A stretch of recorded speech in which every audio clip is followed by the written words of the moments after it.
ओंकार बिंदु संयुक्तं नित्यं ध्यायन्ति योगिनां कामदं मुख्यदं तुभ्यं ओंकाराय नमो नमः। गुरु ब्रह्मा गुरुर्विष्णु गुरुदेव महेश्वर गुरु साक्षात् परं ब्रह्म तस्मै श्री गुरवे नमः।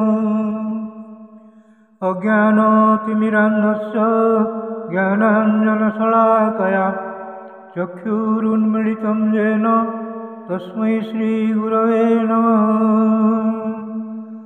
अखण्डमण्डलाकारं व्याप्तं येन चराचरं तत्पदं दर्शितं येन तस्मै श्रीगुरवे नमः।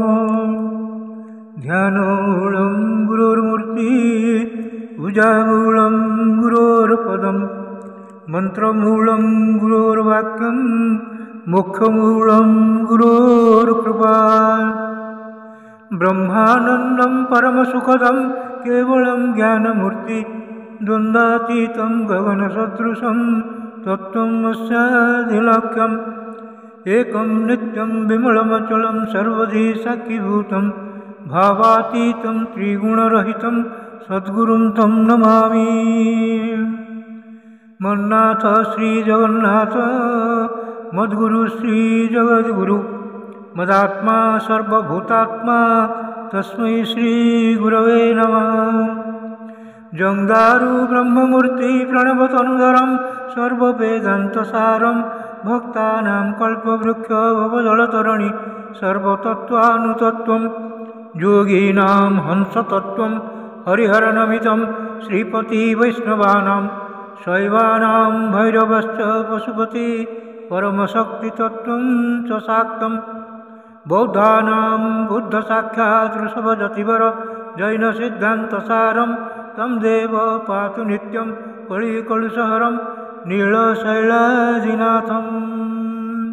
अथ श्रीमद्भागवत महापुराणं षष्ठस्कन्ध सप्तमोऽध्याय। बृहस्पति देवता मानकु परित्याग करदेबारु देवगुरु पदरे विश्वरूपंक वरण। नारायणं नमस्कृत्यं नरं चैव नरोत्तमं देवीं सरस्वतीं व्यासं ततो जयमुदीरयेत्। मूकं करोति वाचालं पङ्गुं लङ्घयते गिरिं यत्कृपातमहं वन्दे परमानन्दमाधवम्। निगमकल्पतरोर्गलितं फलं सुखमुखातमृतं द्रवसंयुतं पिबतं भागवतं रसमालयं मुहुरहो रसिका भुवि भावुका। राजोवाच कस्य हेतुः परित्यक्ता आचार्येणात्मनः सुरा एतदाचक्ष्व भगवन् शिष्याणां मक्रमं गुरो। श्रीशुक उवाच इन्द्रस्त्रिभुवनैश्वर्य मदोल्लङ्घित सत्पथ मरुद्भिर्वसुभिः रुद्रौ आदित्यैरभिभूर्नृप। विश्वे देवैश्च साध्यैश्च नाशक्त्याभ्यां परिष्कृत सिद्धचारणगन्धर्वैर्मुनिभिर्ब्रह्मवादिभिः विद्याधराप्सरोभिश्च किन्नरैः पतगोरगैः निसेव्यमानो भगवान् स्तूयमानश्च भारत। उपगीयमानो ललितम् आस्थानध्यासनाश्रितः पाण्डुरेणाथ पत्रेण चन्द्रमण्डलचारुणा युक्तश्चान्यैः पारमेष्ठैः श्यामरव्यजनादिभिः विराजमानः पौलोम्या सहर्धासनया भृशम्।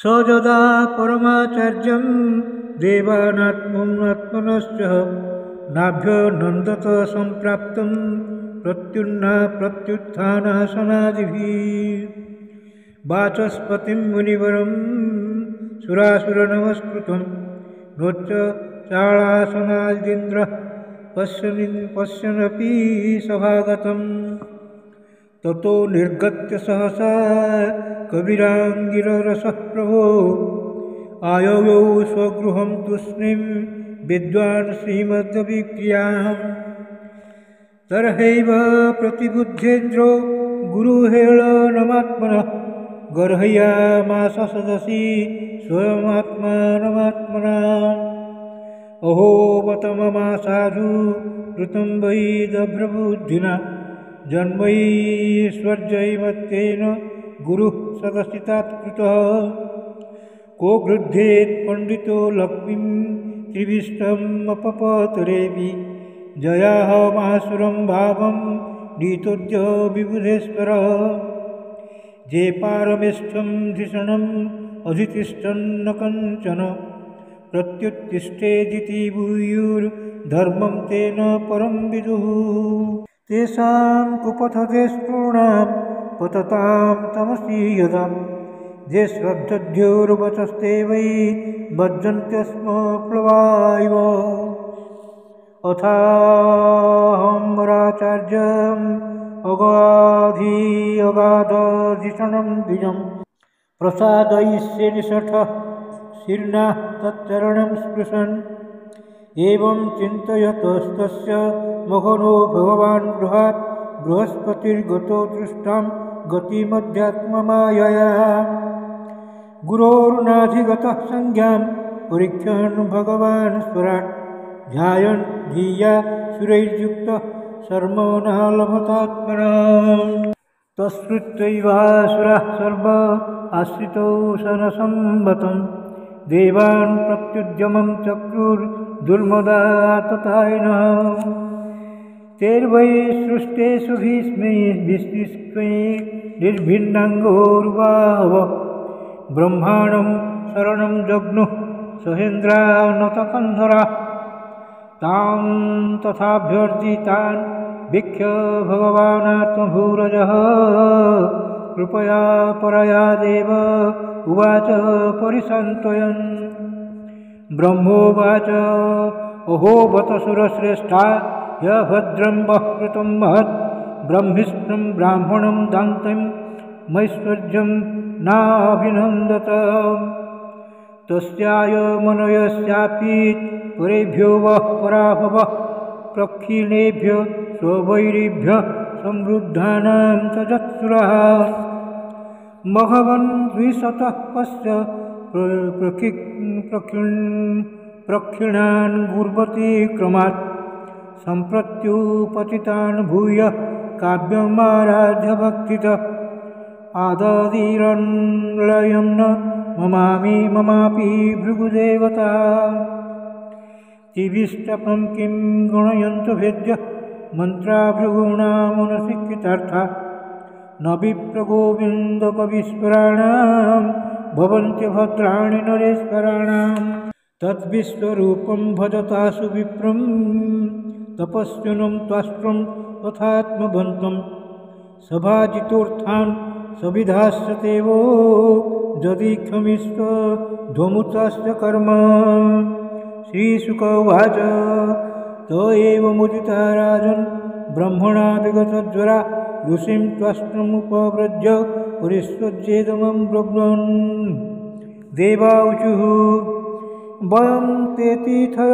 प्राप्ता आश्रमं भद्रमस्तु ते काम सम्पाद्यतां तात पितॄणां समयोचितः पुत्राणां हि परो धर्मः पितृशुश्रूषणं सताम् अपि पुत्रवतं ब्रह्मन् किमुत ब्रह्मचारिणाम् आचार्यो ब्रह्मणो मूर्तिः पिता मूर्तिः प्रजापते भ्राता मरुत्पतिर्मूर्ति माता साक्षात् कृतेस्तनुः दयाया भगिनी मूर्ति धर्मस्यात्मा तिथिः स्वयम् अग्निरभ्यागतो मूर्ति सर्वभूतानि चात्मनः तस्मात् पितॄणामार्तानाम् आर्तिं परपराभवम् तपसापनं स्तात सन्देशं कर्तुमर्हसि वृणीमहे तोपोऽध्यायं ब्रह्मिष्ठं ब्राह्मणं गुरुं यथाञ्जसा विजेष्यामः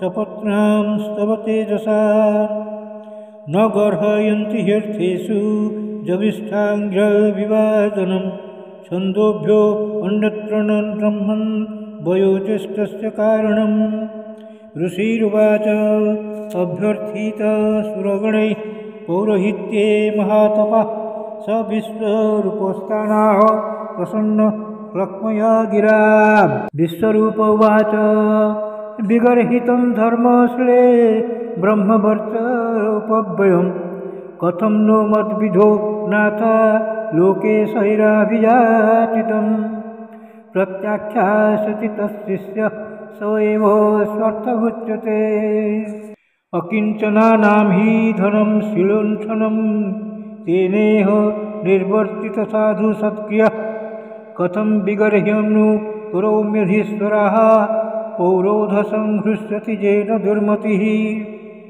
तथापि न प्रतिब्रूयां गुरुभिः प्रार्थितं कियत् भवतां प्रार्थितं सर्वं प्राणैरर्थैश्च साधये श्रीशुक उवाच तेभ्य एवं प्रतिश्रुत्य विश्वरूपो महातपः पौरोहित्यं द्रुतश्चक्रे परमेण समाधिना सुरद्विषां श्रियं गुप्ता भूषणं स्यापि विद्यया आच्छिद्यादान् महेन्द्राय वैष्णव्या विद्यया विभुः जया गुप्तः सहस्राख्यो जिज्ञे सुरतमोर्विभुः तां प्राह स महेन्द्राय विश्वरूप द्वारधिः इति श्रीमद्भागवते महापुराणे पारमहंस्यां संहितायां षष्ठस्कन्धे सप्तमोऽध्यायः भीमस्यापि ऋणैभङ्गो मुनेः अपि मतिभ्रमं यदि शुद्धम् अशुद्धं वा मम दोषः न विद्यते श्रीकृष्णार्पणमस्तु श्रीकृष्णार्पणमस्तु श्रीकृष्णार्पणमस्तु।